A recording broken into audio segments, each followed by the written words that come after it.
The scene where Johnny Sack yells at Christopher and where's Johnny is one of those moments that feels small in screen time but huge in meaning. It is a sit down that should have been routine. One side has an internal problem. A neighbor wants calm. A short talk is supposed to keep business moving and keep bodies off the street. Instead, it turns into a public lesson about rank, pride, and the cost of speaking when you are not invited. The backstory starts right before this episode. A death in New York opens a power vacuum, and it does not stay empty for even a day. Two camps form fast.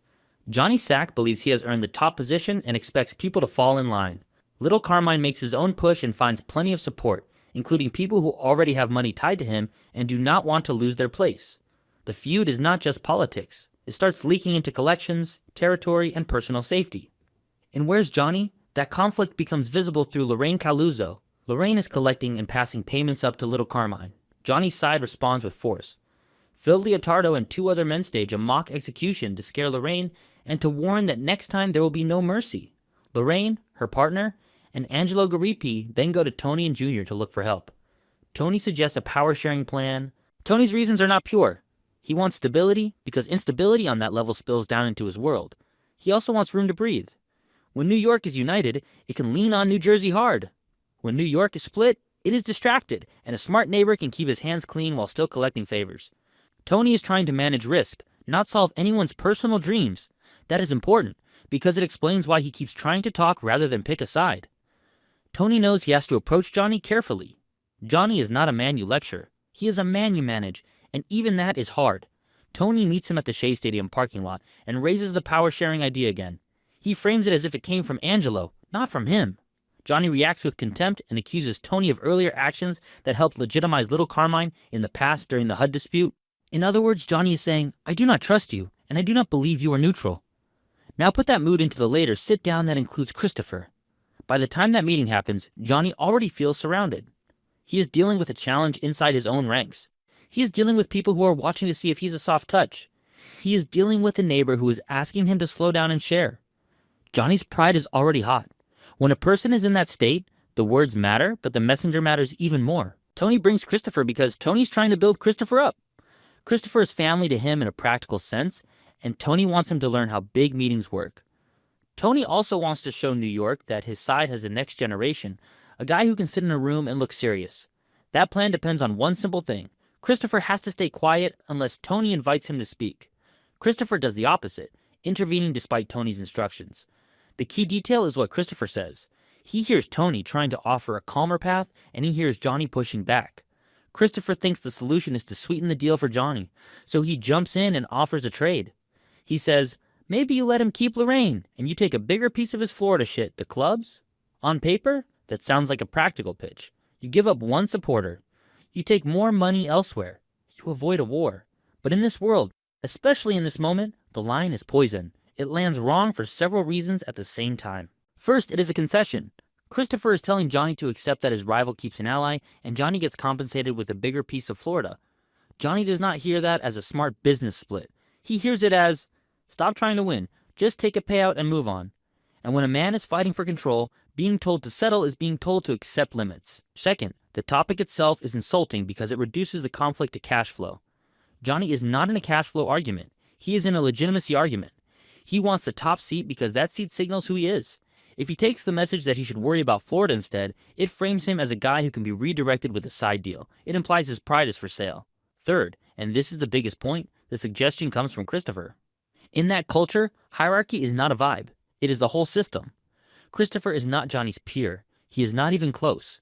He is Tony's guy, sitting in the room as a silent observer. When Christopher speaks like a negotiator, he is stepping into a role he has not earned. Even if his idea was perfect, Johnny would still see it as disrespect because it comes from the wrong mouth. There is also a detail inside Christopher's sentence that makes it worse. He brings up Lorraine like she is a chip that Johnny can simply hand over. But Lorraine is not neutral in this fight. She picked a side, and Johnny's side already sent a brutal warning to force her to switch.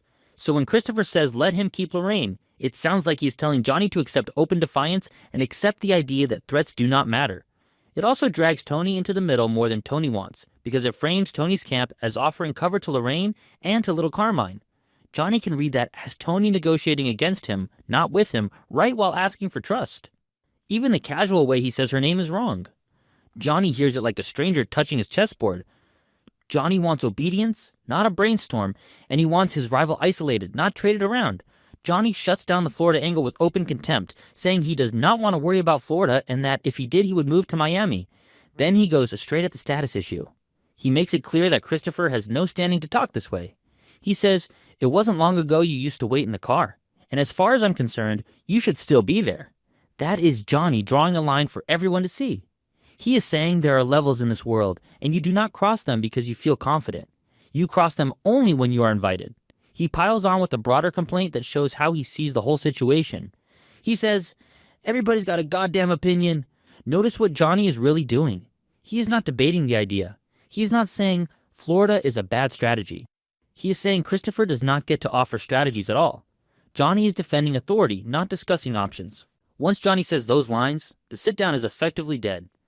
A sit-down works only if both sides can leave with their pride intact. In a room this tense, insulting a man in front of his boss is the same as insulting the boss, because it suggests the boss cannot control his own people. Johnny is not just humiliating Christopher. He is putting Tony on notice, right in front of him. Tony feels that. Tony's face does not have to say much. He knows how these men think. If Johnny sees Tony as sloppy, Johnny will not take Tony seriously as a mediator. If Johnny does not take Tony seriously, Tony loses influence. Influence is what keeps business smooth. When influence disappears, violence fills the gap. That is why Tony's real anger comes later, away from Johnny. Tony cannot push back hard in the room because he still wants control of the situation. But Christopher has already cracked the frame Tony was trying to build, and Tony knows it. In recaps of the scene that quote the exchange, Tony's frustration is captured by the idea that Christopher created extra work for Tony because Tony now has to repair the damage. That is the most practical way to explain Tony's reaction. Tony is constantly balancing relationships. He aims to keep doors open because open doors mean money and less heat.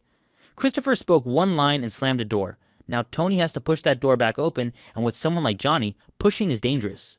So why exactly does Johnny find Christopher's words offensive, beyond the general rule that Christopher should be quiet?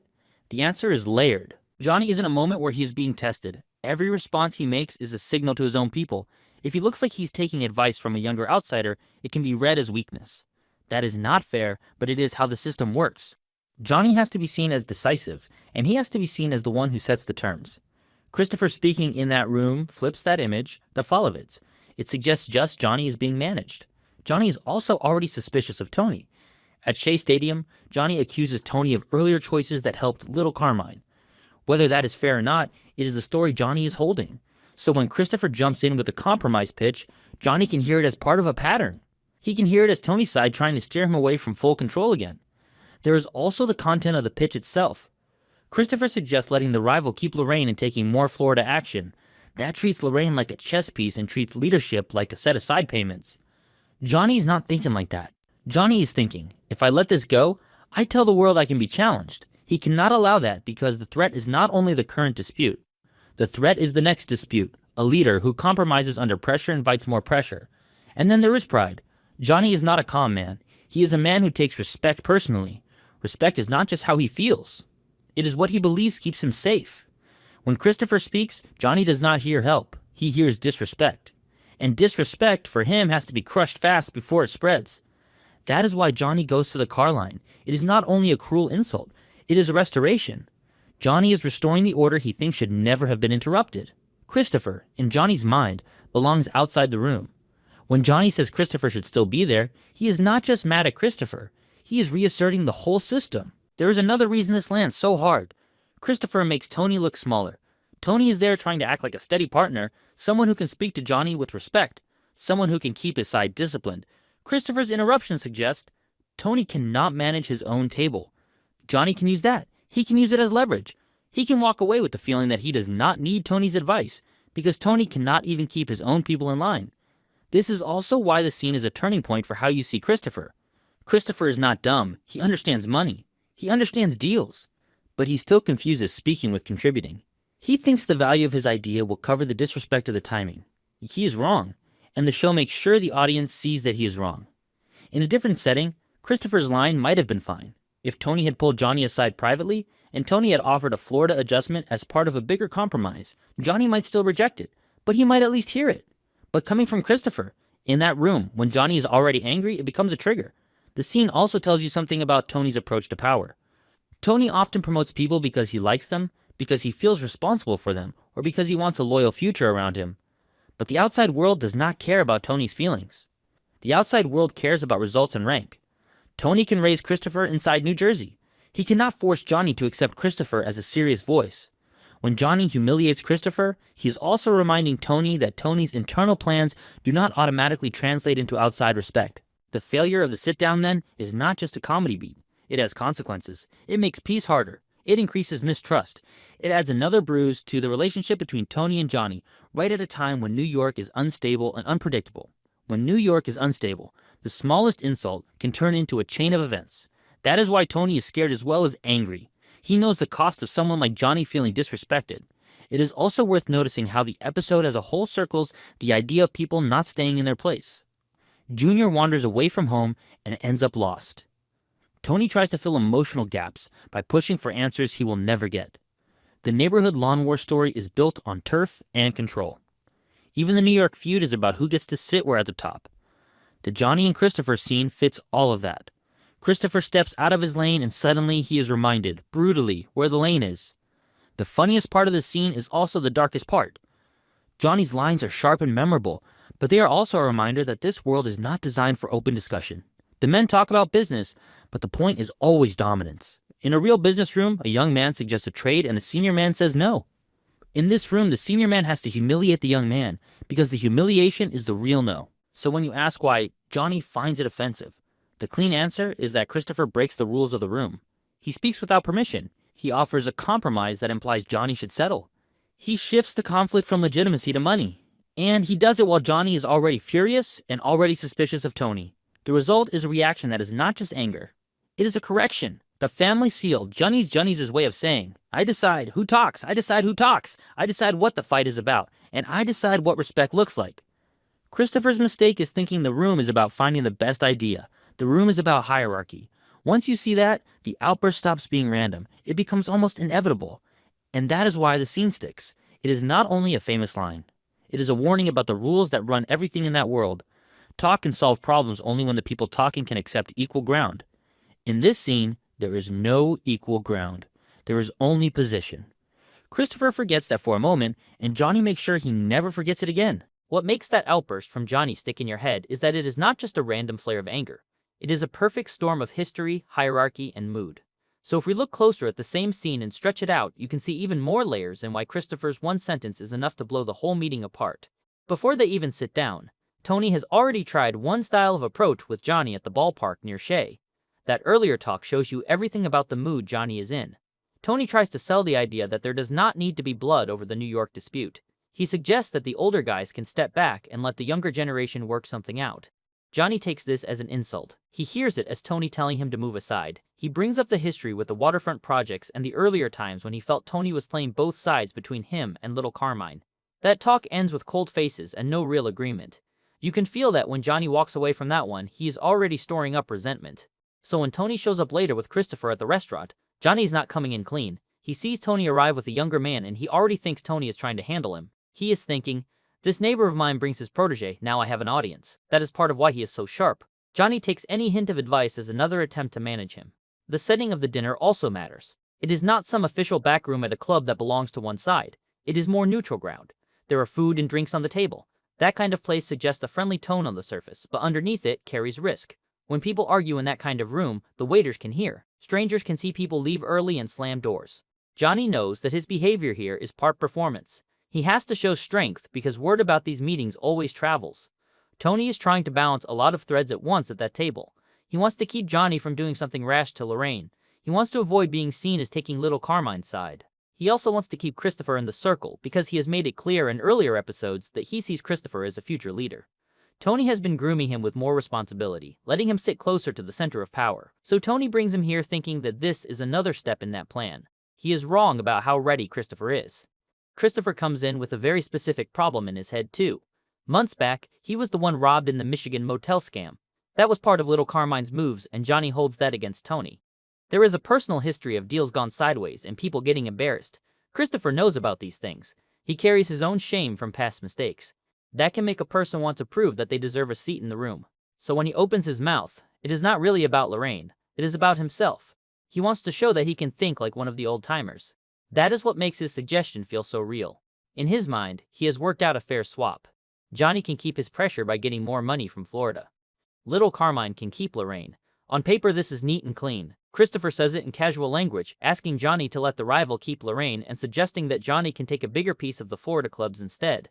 It is almost like the way he used to flip stolen goods for fast cash. He sees people as units in a deal. You move one here, you move money there, everything evens out. Once you notice that, you can see why Johnny hates it so much. Johnny has been in this world long enough to see that certain moves cannot be bought off. If he lets little Carmine keep a vocal supporter like Lorraine and just takes more Florida action, he sends a message that loyalty does not matter as long as the envelope is full. He knows that would haunt him in every future argument. The speed of Johnny's reaction is part emotion and part calculation. He snaps the line about Miami almost instantly. He says that if he wanted to worry about Florida, he would move there. That is him saying, this is not about side markets. Then, almost without taking a breath, he goes in on Christopher's status, reminding him that it was not long ago he used to wait in the car and that he should still be there. He follows that by cursing the excuse that Christopher was just speaking his mind and complaining that everybody has an opinion. That chain tells you his thinking. First, he rejects the business logic of the trade. Then he rejects the right of the person making the offer. Then he rejects the whole idea that others are allowed to weigh in on his decisions. It is a three-step defense of his position as the man who decides everything. If you look at Tony's body language in that moment in the clip, he is stunned. He tries to smooth things over by saying Christopher was just trying to help, but Johnny jumps on him too and says he does not care about that. Tony then looks at Christopher like a father whose kid has spoken out of turn in front of the teacher. But the stakes here are much higher than an awkward parent-teacher meeting. Tony knows he might have just lost some say in the New York War. Every time he tries to act as a mediator, Johnny can now think back to this dinner and remember that he had to put Tony's guy in his place. That feeling does not disappear. Tony's anger at Christopher when they leave is also very telling. Once they are outside and away from Johnny, Christopher tries to play innocent. He says he did not say anything wrong and he thought he was helping. Tony just looks furious and tells him that now he has to fix what Christopher messed up. In some versions of the transcript, Tony says that he has to unfuck what Christopher just fucked up. That line shows how fragile peace with New York is from Tony's point of view. One suggestion from a lower-ranked guy can undo weeks of careful moves. This is why Tony never wants his crew to freelance in high-level situations. He knows that once a man like Johnny feels his authority pushed, he is more likely to make harsh demands later. The cost will not be on Christopher alone. It will land on everyone in Tony's world if things spiral. This scene also deepens how you see Johnny as a character. A lot of his earlier scenes show him as reasonable and even sensitive. He defends his wife during the joke incident, and he is hurt when people treat her as a punchline. In business talks, though, he is rigid. The same pride that made him draw a hard line over those jokes now makes him unable to accept any hint that he is less than fully in charge. That mix makes him dangerous. When pride and business merge like that, small comments feel like attacks. Another element is how long these men hold onto memories about status. When Johnny says that it was not long ago Christopher used to wait in the car, he is reaching back to an earlier stage of their relationship. He is highlighting that he remembers the old pecking order very clearly. To him, time and promotion do not erase those early roles. The kid who was once outside is still that kid in his mind, no matter how much responsibility Tony has given him since then. That shows how hard it is for someone like Christopher to be taken seriously by outside bosses. Even if Tony sees him as more than a driver, Johnny may never see him that way. The scene also underlines one of the big themes of the season, which is the aging of the older generation and the emergence of the new wave. Junior is slipping into confusion. Feach tries to reclaim old glories and ends up in prison again. Tony is in the middle, trying to keep his grip. Younger guys like Christopher feel the pull of advancement but are still tied to old habits. The sit-down with Johnny shows that the old guard is not ready to give anything up to them. Instead of mentoring or guiding Christopher, Johnny crushes him to keep the old order in place. If you compare this to other scenes where Christopher speaks in front of higher-ups, you can see a pattern. He often misreads the room. He thinks that because he is included, he is equal. He did it when he talked too much in front of the detective about the Russian in the snow. He does it here again. The show does not portray him as stupid, just as emotionally impulsive. He has never fully learned that in this world silence is often more powerful than speech, especially for someone who has not reached the very top. This moment also helps set up future tension. Once you know how Johnny reacts when he feels disrespected, later conflicts with Tony make more sense. When Tony refuses one of his demands about revenge and says no, you can feel Johnny's rage from this earlier humiliation echoing in the background. He already sees Tony as someone who brings undisciplined people into serious meetings. That memory poisons their trust, and it adds fuel to every later disagreement. There is another level in how the show frames this. In the same episode, Junior wanders into a building site, thinking he is back in an older time. He is stuck in his memories and cannot connect them to the present. Johnny is also stuck in memories, but in a different way. He remembers Christopher as the kid in the car and refuses to update that mental picture.